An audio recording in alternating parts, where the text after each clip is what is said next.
to the Liberty Cast, where we do our best to trigger the American communists with facts and common sense.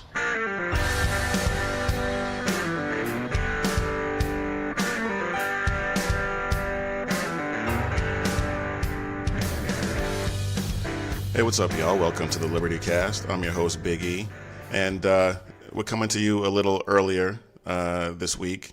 Today is the Daytona 500, the first weekend in the NASCAR season. Yes, I am a NASCAR fan. So I plan on watching the race today, so I wanted to make sure that I got everything I wanted to get out as soon as I could.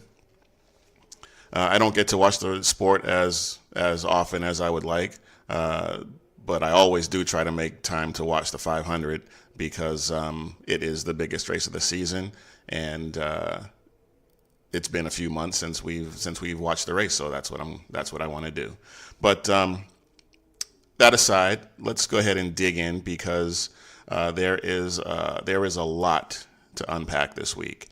We have the president declaring an emergency at the border, which we'll get into, the border security bill, Ilhan Omar and some of her ridiculousness, Robert Francis and his antics, more assaults on our constitutional rights, Bill Cosby's comments, David Hogg doing his best to stretch his 15 minutes. Like I said, so much to unpack this week. We're not going to get to it all. That I can guarantee. But let's go ahead and get started and see how it goes. And here we go! So the president pulled the trigger this week and declared a national emergency at the border. He did also sign the bill to fund the government, the border security bill. The two are related, but we're going to examine these two things separately. Now, I've gone back and forth with myself on this, and I'm still not entirely sure how I feel about it. There is an undeniable crisis at the border that's not in dispute, at least by rational people. The left, I'll leave that for you. But every president since Ronald Reagan has said that there is a crisis at the border. So to have these leftists who have also agreed in the past with other presidents that there is a crisis at the border, to now say that it's manufactured is just ridiculousness. Ask any of the Angel families whether or not this crisis is manufactured. They will tell you that it is absolutely not.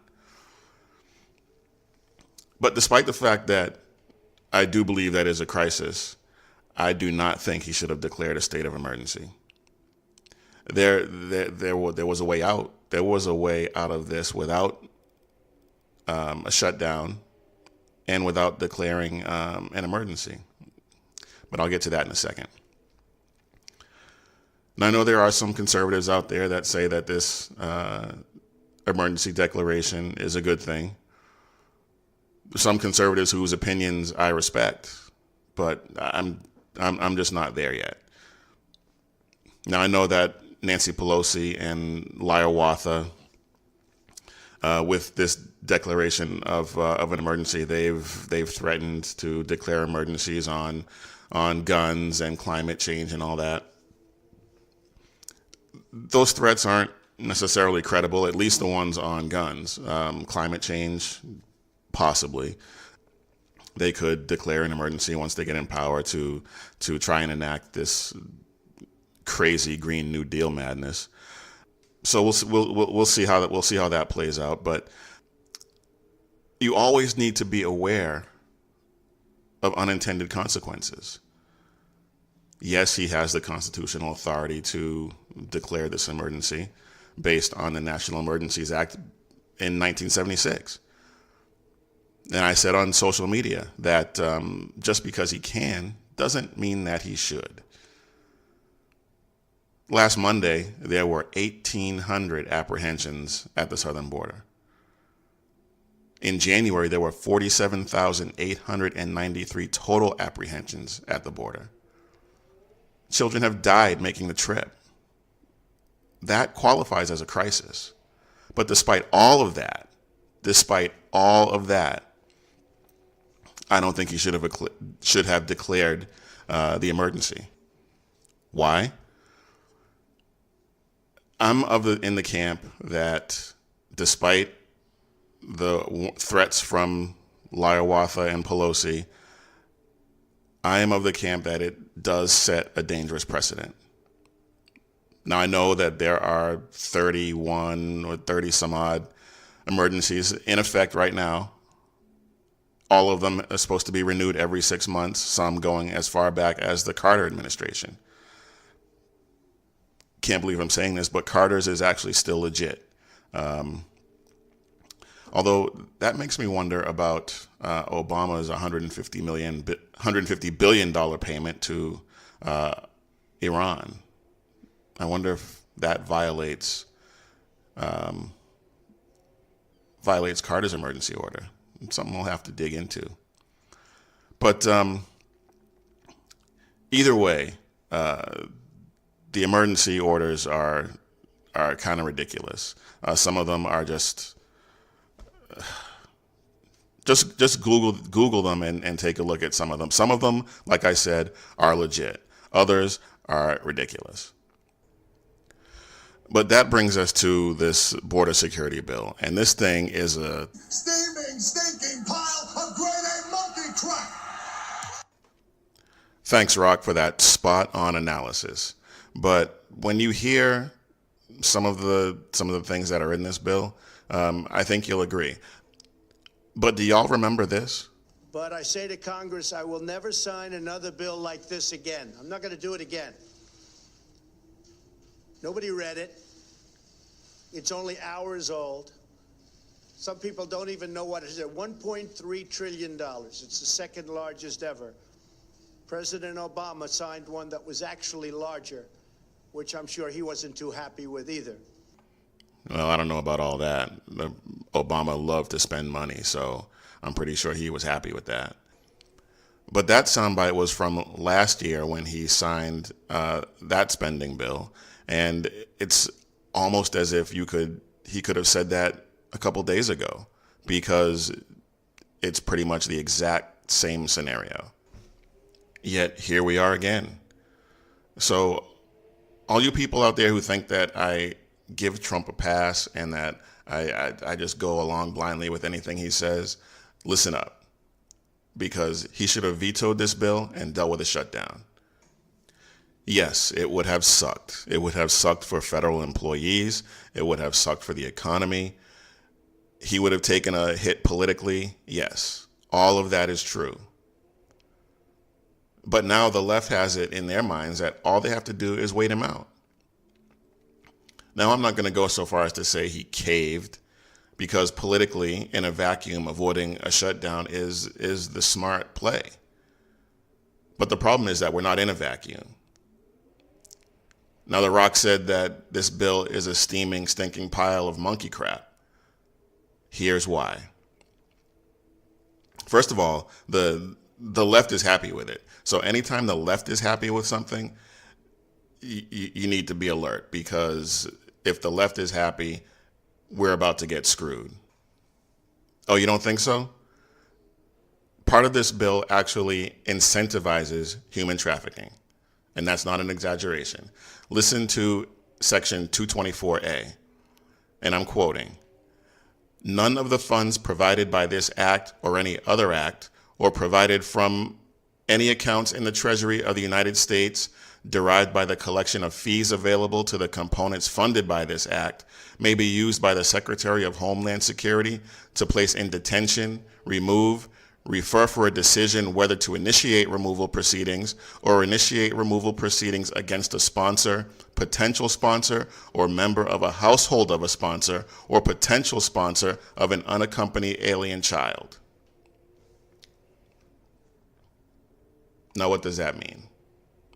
Basically, all anyone has to do is show up at the border with a child, whether it's theirs or not, and they pretty much get free reign. I mean, come on. What kind of nonsense is that? And if that wasn't bad enough, part of this bill puts restrictions on where the wall can be built. Now, I'm not going to read the entire section 232A, but it actually spells out that before any of the funds can be used to build barriers in certain areas, that the city officials have to agree. Now, the cities that are listed in the bill are Roma, Rio Grande City, Escobares, La Grulla, and Salineno, Texas. All of these cities have basically veto power on the border barrier. And that's a 40-mile stretch along the border that has a high population of illegal aliens. And the city officials there all are in line with the likes of Robert Francis. So the likelihood that a wall is going to go up in those areas, zero. But not only that, listen to some of these other things. This bill allocates $3.4 billion in refugee assistance, $4.4 billion in international disaster assistance, $1.5 billion to Jordan, $446 million to the Ukraine. I mean, $155 million to the National Endowment of the Arts. Come on. What does that have to do with border security? $1.04 billion to the Smithsonian Institute. What? Again, what does that have to do with border security? Nothing. But leaving those two things aside, there's $13 billion allocated in this bill for globalist initiatives. And they couldn't come up with $5.7 billion to help secure our own border. Come on. But there's no way he should have signed this bill. It's 1,169 pages of, like The Rock said, grade A monkey crap. This border quote unquote security bill leaves border security worse off than it was before, by a long shot. So this was not a great week for the administration when you consider that the left has been imploding for the past few weeks. But they coalesced around this bill and gave Trump a pretty good thrashing this round. Now, could this have been avoided? Like I said earlier in the segment, yes. There was a way out of this that would have avoided a shutdown and would have avoided this emergency declaration and still get the wall built. Well, Biggie, how is that? Remember the sequester? Mark Thiessen had a great piece in the Washington Post where he goes through this, and it really could have been a smart play. The Budget Control Act of 2011 put limits in place on discretionary and defense spending from fiscal year 2012 to 2021. Now, back in 2018, just last year, Congress lifted those caps for the coming 2 years. Now, that deal expires at the end of this year. So if nothing happens between now and then, automatic domestic spending cuts to the tune of $55 billion kick in. Now, that also includes $71 billion in defense spending. So that would hurt. But we all know how much the left loves to spend money, especially on entitlements. But we also know that they like nothing better than sticking it to the president. But much like the question of whether or not their hatred for President Trump outweighs their love for the United States, does their need to stick it to Trump outweigh their desire to spend money? That's a close call. I'm not really sure. But would they really be willing to sacrifice $55 billion 9.5 times as much as the current request. Well, not the current because the bill's already been signed, but his previous request of $5.7 billion for wall funding. They're vindictive. They are very vindictive. But I'm not sure if they're quite that vindictive. Maybe, I don't know. But since he signed the bill, we'll never know. The sequester situation still exists, but there's nothing left against which he can use that as leverage. But there's a ton to get into with respect to the Budget Control Act, but and that could be a whole show or two in and of themselves. But I'll put some links up on the site so that you can take a look for yourself. I could go on and on about this border debacle, but I'm just going to leave it there because there's a bunch of other stuff I want to get into.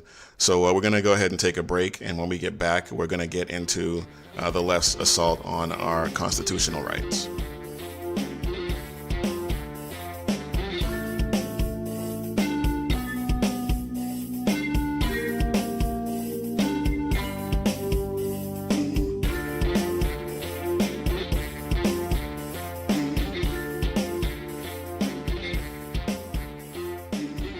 I've said this before, I'll say it again, I'll keep saying it. The left hates the Constitution, and they are continuing their assault on our Second Amendment rights.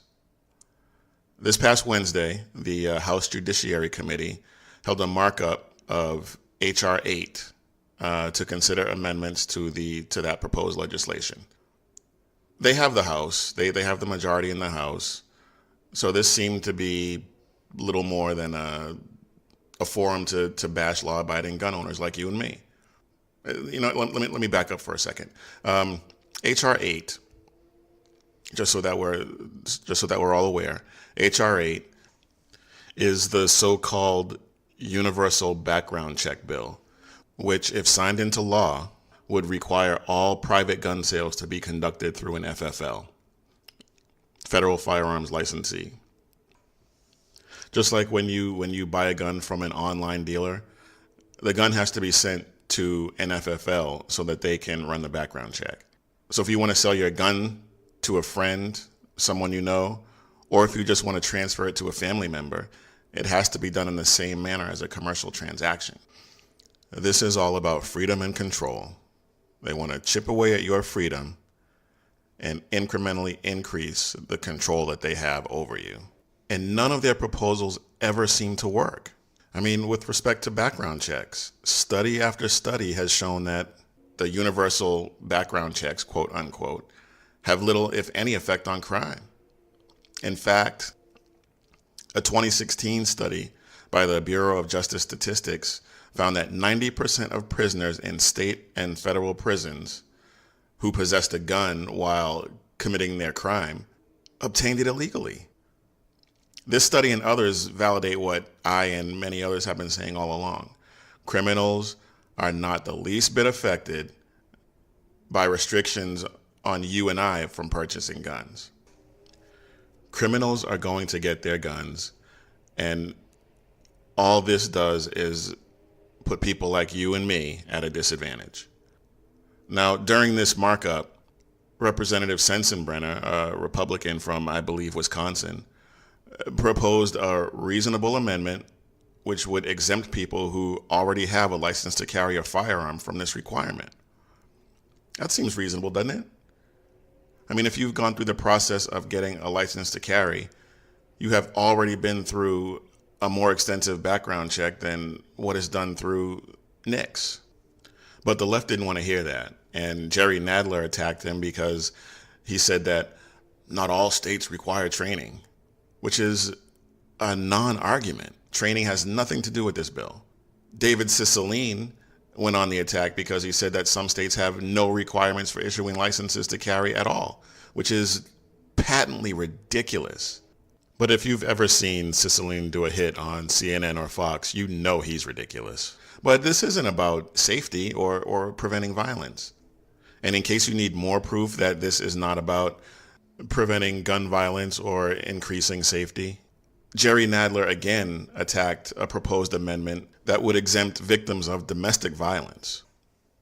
His concern, if you actually believe what he's saying, was the standards of evidence used when trying to determine whether or not a victim actually was a victim. But what happened to believe all women? I'm having a hard time keeping up with these ever-changing rules. Not to mention the fact that these people have no such concern when it comes to the standards of evidence required when they want to take guns away from somebody. No such concern. They also rejected an amendment that put a cap on the fees that an FFL could charge for a background check on a private sale. What does that have to do with safety? Nothing. Not a damn thing. But there's another bill also being considered, H.R. 1112. And what this bill does is, if it's signed into law, would eliminate the 3-day grace period on a background check. So the way it works right now, if you go to purchase a firearm and the background check doesn't come back immediately, there's a 3-day grace period. And if it doesn't come back after 3 days, the FFL is not prohibited from moving forward with the sale. So you could legally purchase that gun if nothing comes back, if it doesn't come back good or bad, if no results. You'd still be under investigation from the FBI. And then at that point, they have 90 days from the date that the check was initiated to complete their investigation. And if during that time it's found that you should not have been sold that gun, then the ATF is tasked with retrieving that gun from you. This is ridiculously being called the Charleston loophole. And the term loophole is stupid when it comes to guns anyway. The left uses it all the time to describe what are felonies. You cannot purchase a firearm at a gun show without a background check. If someone sells you a gun at a gun show without a background check, that's a felony. The perpetrator of the Charleston massacre was a prohibited possessor, but the cops didn't submit his info to NICS, the NICS database. So after that 3-day waiting period expired and there had been no answer from the FBI, the place where he went to go buy the gun, they sold him the gun, and they were within their rights to do so. That's not a failure of the law. That's a failure to enforce the law. Then there's also the fact that his father gave him a .45 for his birthday, and he should have known that his son had pending felony charges against him, which renders him a prohibited possessor, as I said earlier. That's incompetence and a felony combining to allow that tragedy to happen. Sound familiar? Now, I'm probably starting to sound like a broken record, but it bears repeating anyway. If we just enforce the laws that are already on the books, we would be able to prevent a significant number of these tragedies from happening. Proposing more draconian laws is not the answer. So what y'all need to do, if you're listening to this, you need to contact your representative and let them know that you are not happy with this proposed legislation and urge them to vote against it. I'm just going to leave that there because there are a couple of other things I want to get to before we get you out of here, and we're running out of time. So, Jussie Smollett. Reports were that 2 men connected to Smollett were arrested and questioned about the alleged attack. Ola and Abel Osundairo, I hope I'm pronouncing that right. I haven't actually heard the name pronounced in any news reports yet, but they were released without charges hours later. These guys actually worked with Jussie Smollett on Empire. They knew him. They were friendly with him. Supposedly, they had been confirmed to be the men in the surveillance video. Now, if you follow me on social media, you know that I have been skeptical of this story from day one, from the jump. It just didn't add up. Between the time of night, the temperature, the fact that they said this was MAGA country in Chicago, mind you, all just seemed to be off. And if you watch the interview he did with Robin Roberts on ABC, on the surface, he actually came off as kind of credible and believable, but he's an actor. So it's kind of his job to be convincing. But as I was listening to it, there were little inconsistencies that I picked up on. He supposedly was on the phone with his manager when the attack happened. And then later on in the interview, he said he pulled it out of his pocket at the end of the attack. He said that he kept the rope around his neck because he wanted the police to see it. Please. If you thought some racist put a rope around your neck, would you keep it on? I would not. Be one of the first things I did was take that thing off. And this wasn't addressed in the interview, but reports were that he still had the sandwich that he got from Subway, which in the interview he said he got a salad. So it's the little things. Some of these little details, especially that came out in this interview, that just didn't add up. And like I said earlier, the guys they arrested, they knew him, and according to other people on the Empire set, they had no homophobic bent. They were not supporters of Donald Trump. So again, nothing about this case adds up. And as I was actually preparing for this segment, a story broke that sources close to the investigation said that evidence suggests he orchestrated the attack. And further, the Chicago PD no longer considers him a victim, and the focus of the investigation has shifted. So I'm getting closer to being comfortable calling him a liar. Now, if he did orchestrate this and perpetrate this fraud, he's a terrible human being, and he should be charged with the whole truckload. Filing a false report. They need to go after him with, and in fact, in Chicago, filing a false police report is a class 4 felony, I believe. So they need to charge him and sue him to recover the costs of this investigation. And like I said, I've been skeptical from day one, and this just proves me right. Well, okay, it doesn't prove anything yet, but the evidence is mounting that I was right. All right, one last quick thing before we get you out of here. Representative Ilhan Omar. She is a notorious anti-Semite. You know what? That's easy. It's easy for me to start there. So let me start with this. Did you see her exchange with Elliott Abrams? She was questioning him in a hearing, and she had her head down reading questions, not understanding a word she was reading, mispronouncing words, almost like she was reading it for the first time. Listen to this. On February 8th, 1982, you testified before the Senate Foreign Relations Committee about U.S. policy in El Salvador.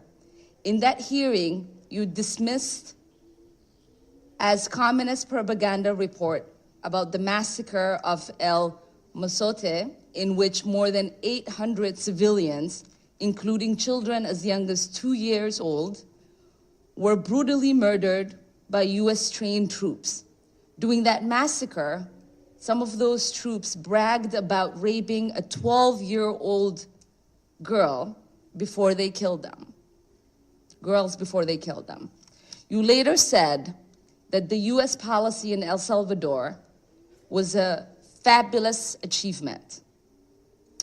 Yes or no, do you still think so?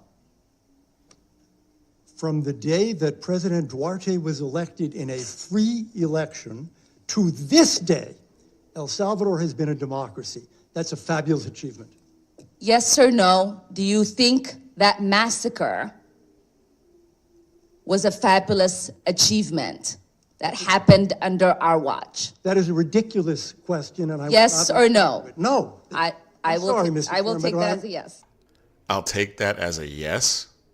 He said no, and she said, I'll take that as a yes. And what is she doing on the Foreign Affairs Committee anyway? I mean, this woman actually sent out a tweet that said, Allahu Akbar. Can you believe that? She had the unmitigated gall to tweet that phrase uttered before every Islamic terrorist attack ever perpetrated, and ended that tweet with, life is good. To me, that is a credible threat, and this woman is on the Foreign Affairs Committee. As if we needed more proof that the left hates the United States. I mean, they elected people, not just Omar, but they elected people who subscribe to a cult that advocates for the destruction of Israel and the United States. What more evidence does one need? All right, folks, I hate to end on such a bummer note, but I mean, it's important that we know these things. It's important that we get this information out there, and hopefully next week will be a little lighter. There'll be a little more good news for us to talk about. But I felt it was necessary to make sure that you understood what exactly was going on. So on that note, we are out of time. We're actually over time. So if you're enjoying the show, please subscribe. You can find us on iTunes, Spotify, SoundCloud, Spreaker, and most of the other ones. Also, feel free to hit me up on social media. I'm on Facebook, Instagram, and Twitter, and it's at The Liberty Cast on all three platforms. I look forward to interacting and hearing what you have to say. But until next time, keep your head on a swivel and stay safe, everybody.